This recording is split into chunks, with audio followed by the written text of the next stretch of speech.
Is it worth the risk to keep on going? Sure, to win. I mean, that's what we've always done. The money's never been a factor. We raced when we didn't have any. There are moments in sports history that do not simply mark the end of a career or the closing of a chapter. They mark the end of something much larger, a belief, an era, a feeling of invincibility that an entire culture had built around one singular human being. February 18, 2001, was one of those moments. And for the millions of people who watched the Daytona 500 that afternoon, the world of motorsport would never look, feel, or sound the same again. Dale Earnhardt Sr. was not just a NASCAR driver. He was the sport made flesh. 7 championships. 76 Cup Series victories. A nickname, the Intimidator, that was not given to him by a marketing team but earned, lap by lap, bump by bump, through 2 decades of racing that redefined what fearless competition looked like. He drove with a controlled aggression that other drivers spent their entire careers trying to understand and could never quite replicate. He had a way of finding the racing line that seemed to bend the laws of physics around his will. And he did all of it with a quiet, almost casual confidence that made him seem bulletproof. That is the word that matters here. Bulletproof. Because more than any trophy or title, what Dale Earnhardt represented to the millions who followed him was the idea that some people simply could not be broken. He had survived crashes that would have ended lesser careers. He had walked away from fires, rollovers, and collisions that left other drivers shaken for months. He wore danger like a second skin, and it seemed to leave him untouched every single time. So when his black number 3 Chevrolet drifted into the outside wall at turn 4 during the final lap of the 2001 Daytona 500, nobody panicked. Not at first. Because this was Dale Earnhardt. And Dale Earnhardt always walked away. Except this time, he did not. Within hours, the world learned that the most durable man in NASCAR history had been killed by a crash that, to the naked eye, looked almost routine. No fire. No dramatic tumbling through the air. No explosion of debris across the track. Just a car meeting a wall at a bad angle, sliding to a stop, and going quiet. But behind the silence that followed was a medical reality so sudden and so final that it took an entire sport completely by surprise. And when the autopsy report from the Volusia County Medical Examiner's Office was released, the details it contained were not just medically significant. They were heartbreaking in the most profound and specific way possible. Understanding what that report revealed, and what it ultimately meant for the man, his family, and the sport he helped build, is a story that deserves to be told carefully, honestly, and in full. To understand the autopsy findings, you have to first understand the final moments of that race and what Dale Earnhardt was actually doing when the crash occurred. He was not leading the 2001 Daytona 500. He was in 3rd place, and that was entirely by design. Running ahead of him were Michael Waltrip and his own son, Dale Earnhardt Jr., both driving for Dale Earnhardt Incorporated, Earnhardt Sr.'s own team. In the closing laps, Dale Sr. had positioned himself as a kind of human shield, using his car to block the rest of the field and protect his drivers from being overtaken. It was a selfless piece of racing. The man who had won Daytona himself, who had made this track his personal stage, was spending his final moments as a father and a team owner rather than a pure competitor. He was giving the win away, holding back the pack so that someone else could cross the line first. And he was doing it brilliantly, sliding his car across the inside line through turns 3 and 4 to prevent anyone from finding a way around him. Then came contact. Sterling Marlin's car made brief contact with the rear quarter panel of Earnhardt's number 3, the kind of incidental touch that happened countless times during a race at superspeedway speeds. At most other moments in most other races, it would have been a footnote. A tiny adjustment, a corrective steering input, and the race would have continued. But physics does not negotiate. At the speeds involved at Daytona, even the smallest disruption to a car's trajectory can cascade into something catastrophic with almost no time for the driver to respond. Earnhardt's car pushed slightly down the banking, then snapped abruptly up toward the outside wall. Ken Schrader, running beside him, had nowhere to go and the 2 cars collided.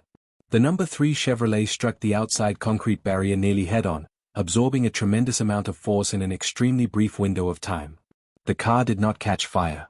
It did not flip dramatically through the air. It hit the wall, crumpled at the nose, and came to rest. From the grandstands and television cameras, it looked survivable. From inside that cockpit, the forces involved were anything but. Ken Schrader climbed from his own damaged car and ran immediately to the driver's side of the number 3.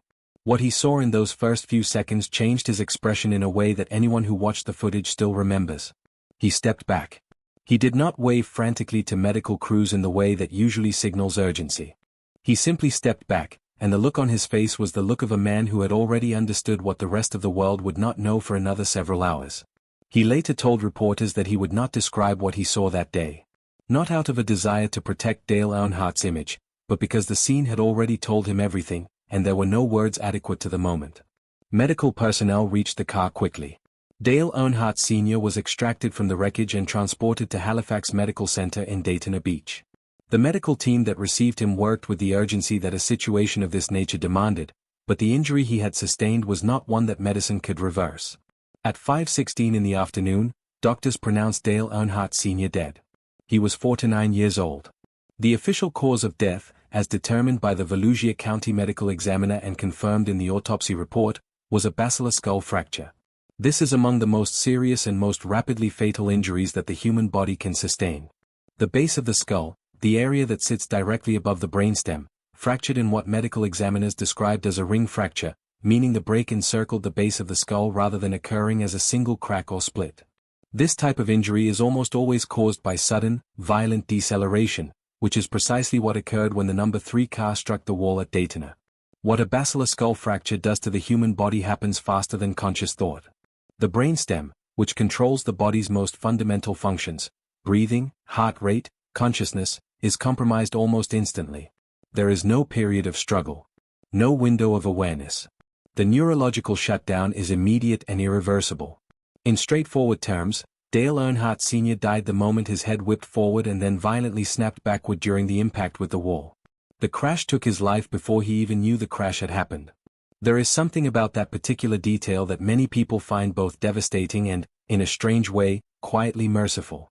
The man who had spent decades facing danger head-on was not made to endure pain or fear in his final moments. He was simply there, and then he was not. No suffering. No awareness of what was happening.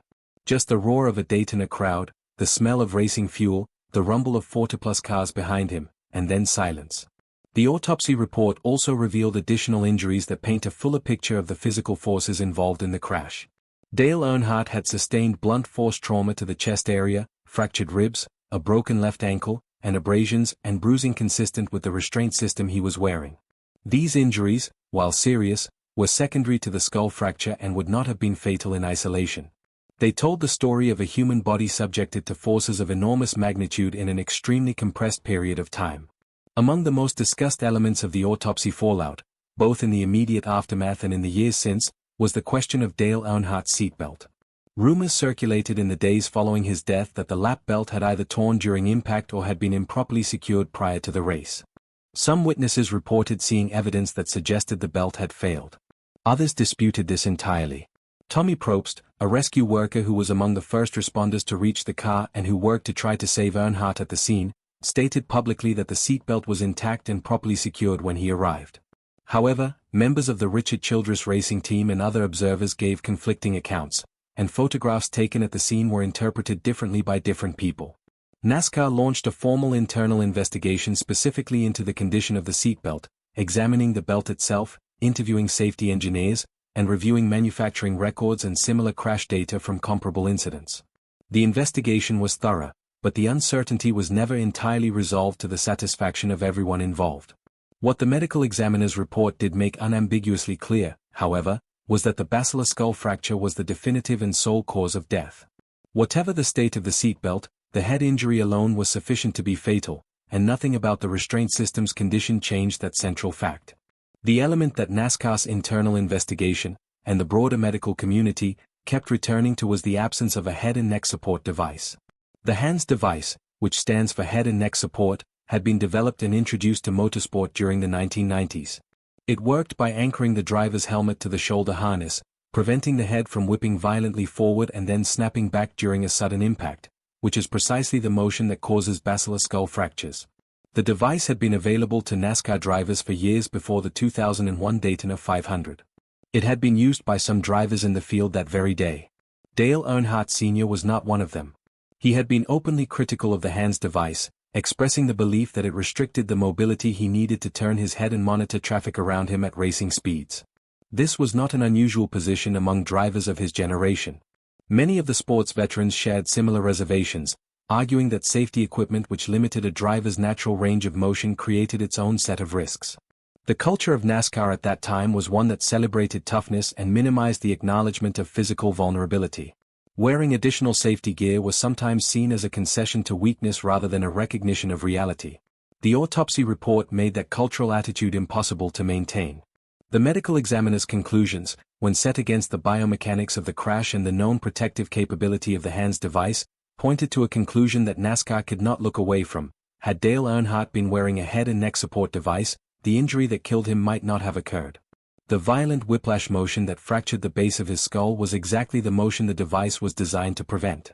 This was not a matter of speculation. It was a matter of physics, anatomy, and engineering. The black box data retrieved from Dale Earnhardt's car after the crash added further painful detail to the picture. The telemetry showed that in the fractions of a second before and during the impact, Earnhardt's steering inputs essentially stopped. He did not swerve. He did not brake. His feet never touched the pedals in any meaningful way during the collision sequence. This was not because he froze or panicked. It was because the crash developed so rapidly, across such a brief window of time, that there was simply no opportunity to react. The car went from racing at superspeedway speed to striking the wall in a time frame shorter than human reaction time allows for. Dale Earnhardt, with all of his experience and all of his instinct, never had a chance to do anything at all. The crash was over before it could be processed. That detail is one of the saddest in the entire story. Here was a man who had built his reputation on being smarter and faster and more composed in dangerous situations than anyone else on the track.